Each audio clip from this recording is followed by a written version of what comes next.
दोस्तों, हमारे स्वतंत्र भारत के पहले प्रधानमंत्री के साथ साथ विदेश मंत्री रहने वाले पंडित जवाहरलाल नेहरू को भारत के विदेश नीतियों का शिल्पकार भी कहा जाता है।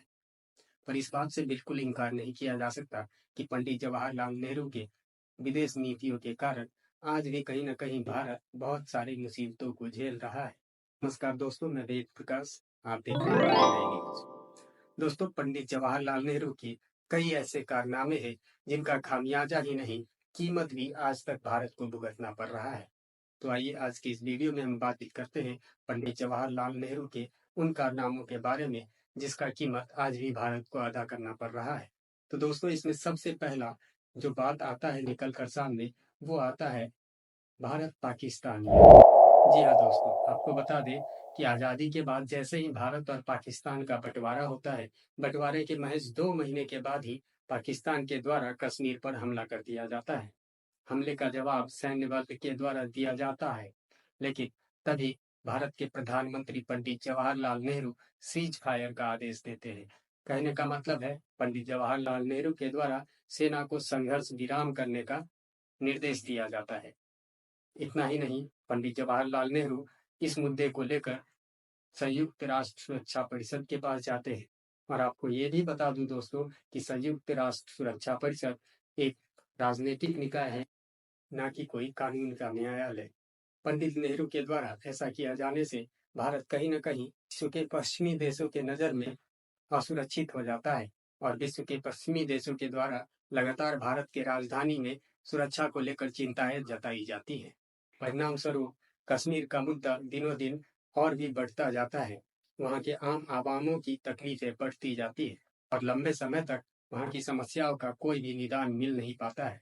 मैं बहुत ही धन्यवाद देना चाहूँगा विवेक अग्निहोत्री जी का, जिन्होंने द कश्मीर फाइल्स फिल्म बनाया, जिसके कारण आज तमाम भारतवासी कश्मीर में हुए कश्मीरी पंडित के साथ की वारदात को जान पा रहे हैं। दोस्तों, पंडित जवाहरलाल नेहरू की दूसरी बड़ी गलती सिंधु की जल संधि थी। वर्ष 1960 में पंडित जवाहरलाल नेहरू के द्वारा सिंधु जल संधि स्वीकार किया जाता है। इस संधि के अनुसार सिंधु नदी का जो जल है, उसका 80% प्रयोग पाकिस्तान के द्वारा किया जाएगा, वहीं इसका मात्र 20% जल ही भारत के द्वारा उपयोग किया जा सकता है।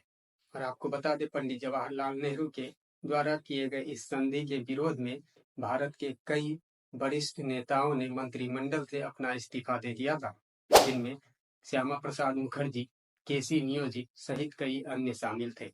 दोस्तों, पंडित जवाहरलाल नेहरू का विदेश नीति इतना खराब था, जिससे नाराज हुए हमारे संविधान के निर्माता बाबा साहेब डॉक्टर भीमराव अंबेडकर ने भी उनके मंत्रिमंडल से इस्तीफा दे दिया था। पंडित जवाहरलाल नेहरू चाइना से दोस्ती कर चाइना पे बहुत ही ज्यादा भरोसा करते रहे।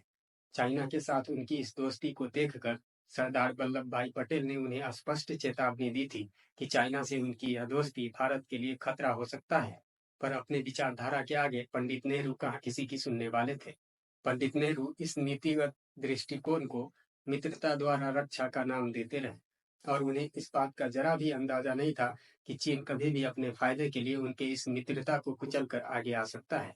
इतना ही नहीं, दोनों देशों के बीच विरोधाभास होने के बावजूद पंडित जवाहरलाल नेहरू अपने शांति और अहिंसा के गांधीवादी विचारधारा पर ही डटे रहे। वहीं दूसरी ओर चीन 1950 के दौर में भी एक कमजोर और अविकसित राष्ट्र से विकसित और सैन्य रूप से मजबूत राष्ट्र बनने का प्रयास करता रहा। आपको बता दें कि 1950 में ही चीन ने तिब्बत पर हमला कर उसे कब्जे में कर लिया, लेकिन नेहरू की आंखें तब भी नहीं खुली। नेहरू की यह अज्ञानता भारत को काफी महंगा पड़ा। भारत चीन युद्ध में भारत को मुंह की खानी पड़ी। भारत ने अपने 3000 से अधिक सैनिकों के जान गंवा दिए। और तो और भारत के इस पराजय का सारा ठीकरा पंडित जवाहरलाल नेहरू ने उस समय के तत्कालीन रक्षा मंत्री वी के कृष्ण मेनन पर फोड़ दिया और वी के कृष्ण मेनन से इस्तीफे की मांग कर ली गई।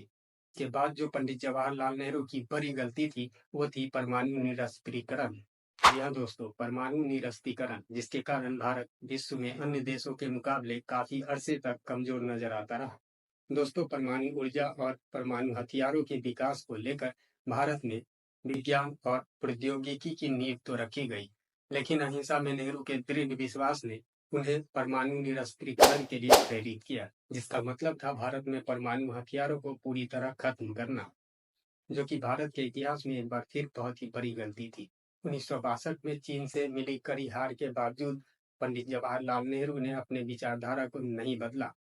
इससे यह साबित होता है कि पंडित जवाहरलाल नेहरू की जो विदेश नीति थी वो पूरी तरह विफल थी।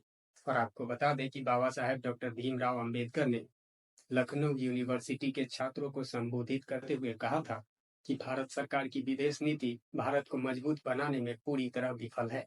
उन्होंने नेहरू पर सवाल उठाते हुए कहा था कि आखिर भारत को संयुक्त राष्ट्र सुरक्षा परिषद में अस्थायी सदस्यता क्यों नहीं दी गई, प्रधानमंत्री ने इसके लिए प्रयास क्यों नहीं किया। तो दोस्तों, मेरा मानना है कि कहीं ना कहीं प्रधानमंत्री पंडित जवाहरलाल नेहरू जी को गृह मंत्री होना चाहिए था, क्योंकि अगर वो गृह मंत्री होते तो उनका अहिंसावादी विचारधारा लोगों को लाभ पहुंचा सकता था। लेकिन एक विदेश मंत्री या प्रधानमंत्री के तौर पर उनके पास ऐसा कोई गुण नहीं था जिससे वो राष्ट्र का कुछ हित कर पाते।